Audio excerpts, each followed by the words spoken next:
Yes, welcome back ladies and gentlemen, Tankers of Blitz Universe to the channel. It's been a very long time since I last did one of these subscriber replays and I do apologize for that. You have been sending me a lot of them either on the Discord, either on email, but there's just a lot to chew through and I struggled to making the videos myself, to make the guides myself, the dirty tricks videos, the videos on platoon play, and then having the real life family as well, and work and 5-time job, and watching replays and making that into videos. And I had a few of them stockpiled, and then ribbons came, so the videos were outdated. But I decided to go back, check out on some of the recent replays, and I managed to gather 4 of them. First one is this one in the Leopard, as you can see, the T5 autoloader. And at first you may think, why is Martin using this slightly OP seal clubber tank that the Leopard is on the channel? Why only tier 5 gameplay? Well, first of all, in the end the damage number is pretty darn good for this little tank. Then he is using an autoloader. The Leopard is a favorite vehicle with a lot of players. A lot of players like to drive it. And there's some really sensible gameplay, and it actually comes down to the last seconds of the game before he manages to win it. There's also some good gameplay in terms of driving around on the map. You can see that both teams have now killed one tank. One of the mediums has spotted the factory area and is now moving back. And all of the green team seems to be bundling up on that top area near the caves. There is a death toaster to his right at the moment. Team is following up behind him. And for those of you who have played Blitz for any amount of time, you all know that if you have 3 tanks on a certain area and your team is forming up behind you and you have your whole team in, like, say, 1/3 to a quarter of the map, that means that the red team is on the other side, unspotted, and they might have 3 shots into you. And that's what is going to happen here to Danny. He's going to get shot up the butt. And yes, maybe he should have gone around, maybe he should have gone into the caves area to get himself shielded from this KV-1 and from the Hatzer, which is driving around in the factory area as well, because his amount of hit points is fairly good still. But you can see the T28 isn't that healthy anymore. That said, the T28 is completely down. Luckily, this Chaffee has a dead driver, which means it isn't as agile and easy to dodge shots as it would normally be. And then he manages to load a full clip and unload a full clip into the Chaffee, then proceeds to go towards the Covenant, realizes the Chaffee is the far more dangerous opponent because of that gun, and then he decides to put work into the Covenanter, bounces 1 shot here, 1 shot goes into him as well, and 2 of the other shots miss, so that means he can now finish off the Covenanter. Seem to be going for the ram kill, but that thing's right, I'm not going to ram him, I will lose some health, and will that be something that is going to work out for him in the end? It's a 3-on-3, was was a 3-on-3. It is now a collaborative situation versus a, well, low health, what is it, T34 I think? No, it is a light tank, versus a Crusader, versus a Hatzer, and then a KV-1. And yes, you have an autoloader, and if you dump your entire clip into the side of a KV-1, you will probably set him on fire. You will probably have that advantage.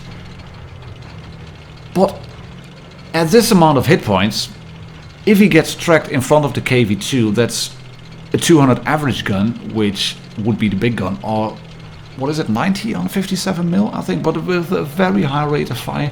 And then you have that Hatzer as well, which is not a sure shot if you are shooting it from the front. And if it has got the derp, then he will be able to finish Danny off. He's trying to get some spots in on the cap. You can see from the way the cap is moving up, there's only 1 tank over there because it's going up 1 second at a time. 24, 25, 26. And Danny is trying to get some spots in. Where are the other tanks? There's one. That is the KV. No, it's not the KV, it's a Churchill. And luckily he manages to put some shots into the Churchill. 255 left on that one. cap is now lower. That means that the Churchill was probably on the cap as well. And there is the Crusader still. But those two guns on the Churchill and the Crusader can really hurt him. And it's going to be some smart gameplay. He would have been better off probably going a bit closer towards the buildings to make the window of possibility for the Churchill to shoot him a bit lower. And now he does some really good things. Prioritize the targets and kill the Crusader without losing any health. But the main problem now is, where's the Hetzer? You know where he is on the cap. Because the Churchill is not, and the cap is still going up.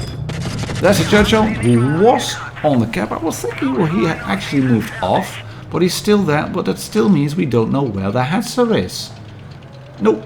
Churchill has moved off, all the Hetzer has moved off, both tanks have moved off the cap. You could see the counter go down from 12 to 7. That meant one of the tanks moved off the cap.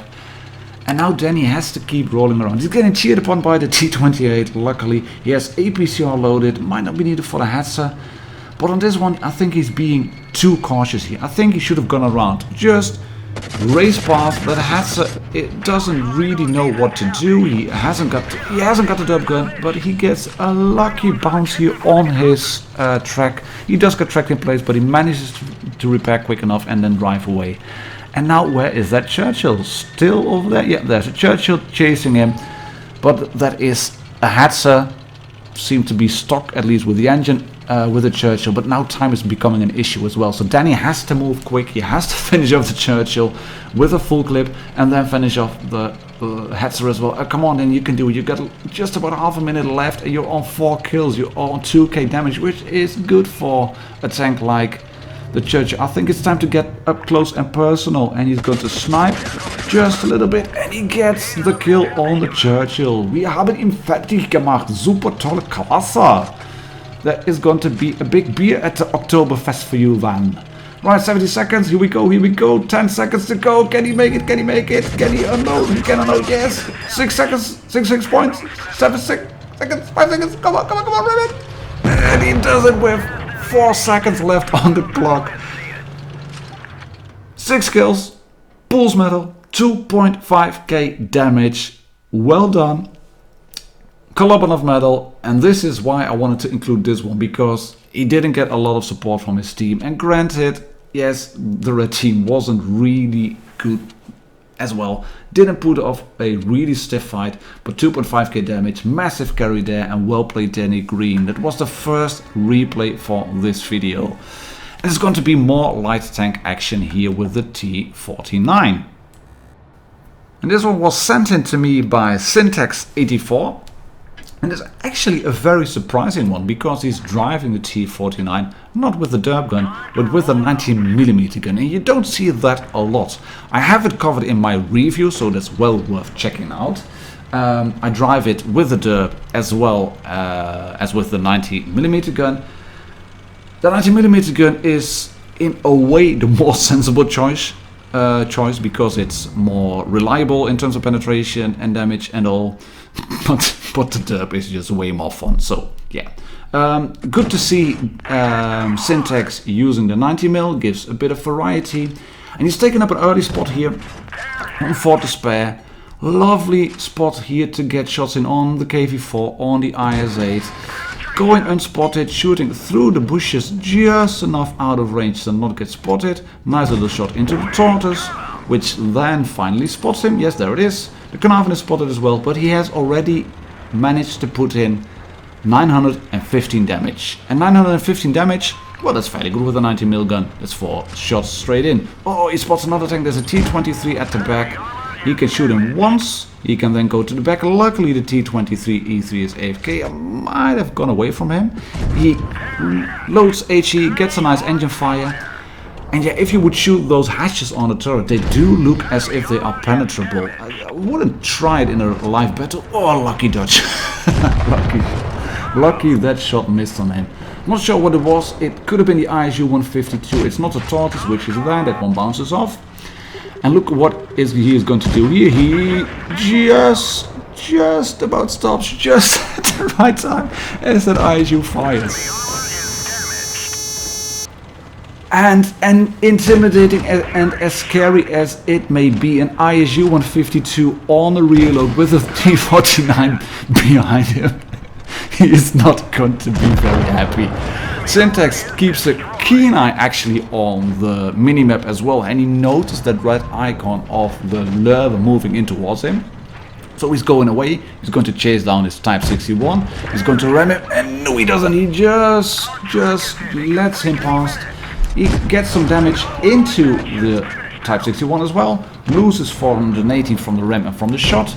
This one's annoying, that shot, he has to adjust his aim over here because there was a Carnarvon rushing into him. And he's already on 3.6k damage. And he's going to do a very, very great, lovely, bold move. This is it. Shoots the Leopard once and then just keeps moving. Because it is a 7 versus 1. No need to take any further damage from that Leopard who was shooting HE. He can put one into the butt. And then he gets reloaded in time just for the kill shot. And there's no kill stealing here really. That VK45 OTB shot him. And just as he was reloaded, he managed to get the kill on the Leopard. 4 kills, Top Gun medal, Scout medal on the T49, a mastery as well, a high caliber 4K as a bottom tier T49 with the 19mm gun. I thought it was well worth showing, so thank you very much for sending that in, Syntex84 from the Tsar clan. And we're going to have 2 really big damage games now. This one is the Tortoise on Himmelsdorf.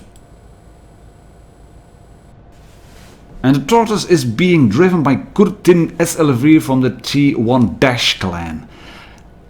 And boy, this shows everything that is great about the Tortoise, but also some of the really weak points of the Tortoise, because it is a slow, lumbering piece of steel.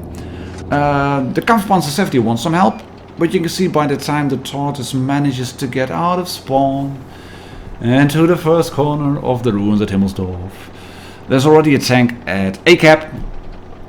The heavies have set up to side scrape around the edges of D cap.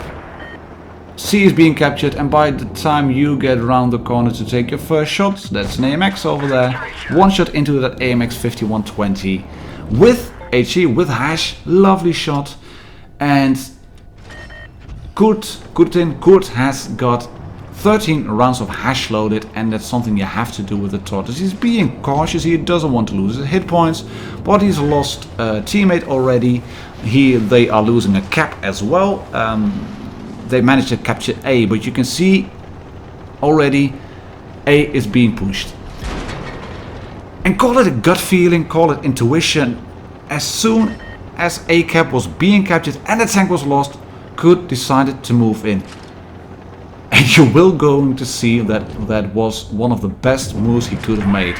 He is going to very lovely make a bounce on that IS-8 over there. There it is.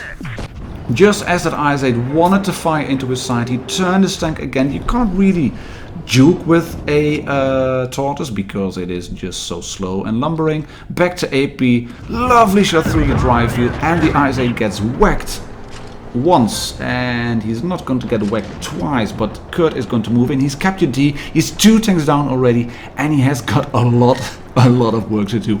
Allied base B is captured now. Yes, that's really negative, Kurt. I can feel your pain. 2 tanks are near him in the vicinity. You can see that from the crew skills icons down there. The IU-251 is down by the Kampfpanzer 70, but Reds have captured B as well now. And they are going to capture that D cap. He takes a shot from the IS-4, happy to take that one, because he now can kill the IS-4. IS-3, there it is. And look at this one. Hash, quickly loaded, and just as the IS-8 moves behind that pile of rubble, he puts one into the back. And again, good thinking here. Right, we have to get bases. STI can chase that tank. If we don't get C, then we'll lose. Shot off AP through the lower plate of the Jagdpanzer. That's a tier 8 tank destroyer, you can't really juke it out with him. And the Jagdpanzer is thinking, right, I'm going to angle. But the hash has got enough penetration to go through. Just a little bit of wiggling, the Jagdpanzer Jagdpanther 2 bounces. But in terms of hit point, victory points, they are 240 points behind, and that's a lot. But the Tortoise has got hash, and he's going to murder, completely massacre that Jagdtiger over there. One big shot into him. Why don't you move, Jagdtiger? I mean, just, why are you going to sit there? You're getting shot in the side for 500 plus rounds, and there is an AP round through the front, because you got 400 average alpha. It's 2 bases captured, and he's going to go up there. He's got 5.3k damage done, 3 kills already. And he's going to go into the D cap very, very slowly. A and B are captured. C is captured at the moment. Can he kill that T-54E1? That's his most dangerous opponent at the moment.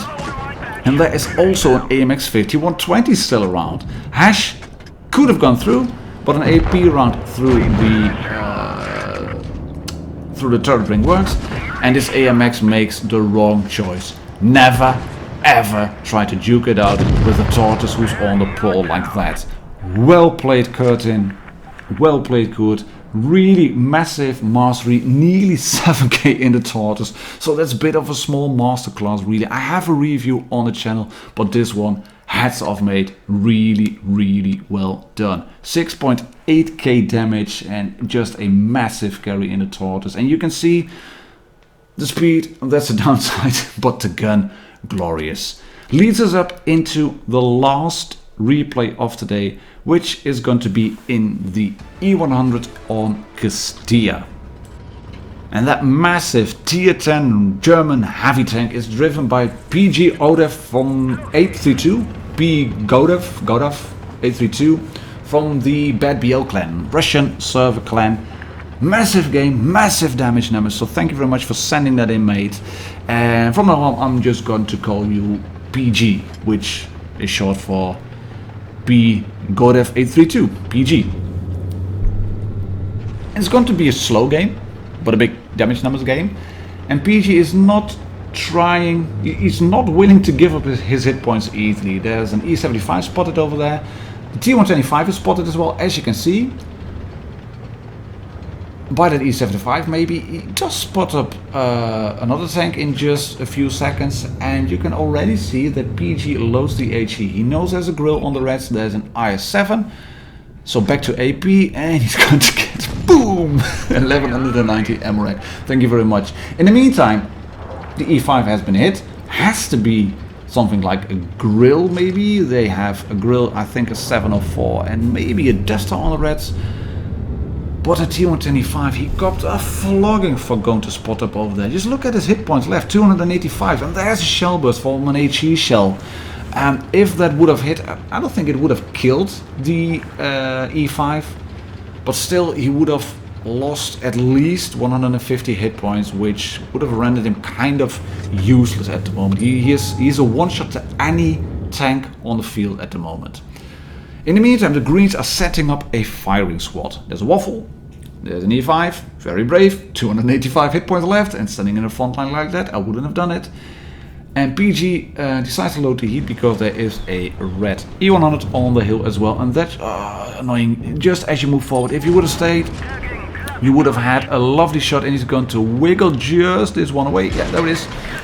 Catches it on the tracks, lovely stuff. He's bewegungslos, but it doesn't matter, he repairs. He's going to move forward, going to put a shot into the E75 over there, and bounces another one for good measure.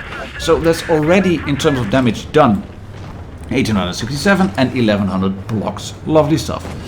The damage counter is not going to work up completely. The grill kills the IS7, who was sniping at the back because, yeah, that's what an IS7 does best at the beginning. And then he takes up a wrong position, exposes his lower plate to the grill and gets taken out. And the Reds have now got a Leopard on the Castilla, and that's annoying because that Leopard managed to take out one of their mediums as well. And he has that really powerful position now on top of the Castilla to get side shots in on any tanks who want to move across on the hill. And PG recognizes what is happening, and he decides to slightly flank, get himself into a more advantageous position. What is going to happen now is actually pretty funny, I think. The Leopard killed the T125. but he's still there. Just why, Leopard? Why? Why would you stay there? You know the Reds have got an E100 over there. And they've got a 704, I think, and a waffle. Why would you stay there then? PG blocks one shot from that object 704. He can't really move up because there is still the grill sitting around. There is an E100. Yeah, he needs some help. Takes one shot from the 704 for good measure, but puts another shot into him, and he has to stay in this little depression. He's angling his hull towards the grill, who is right there. He tried to put a shot into his lower plate. He's trying to angle as much as possible towards the 704, and by moving back and forwards he catches another shot and then kills that 704. Really well done.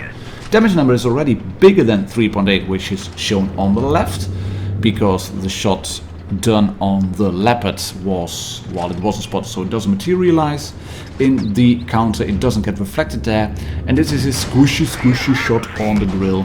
Takes 7, 22 in return, but yeah, that's all well and good. You can kill that grill now. But the 268 decides to roll in, he kills the grill, and he cops a flogging from the other, what is it, 704? No, from the T30.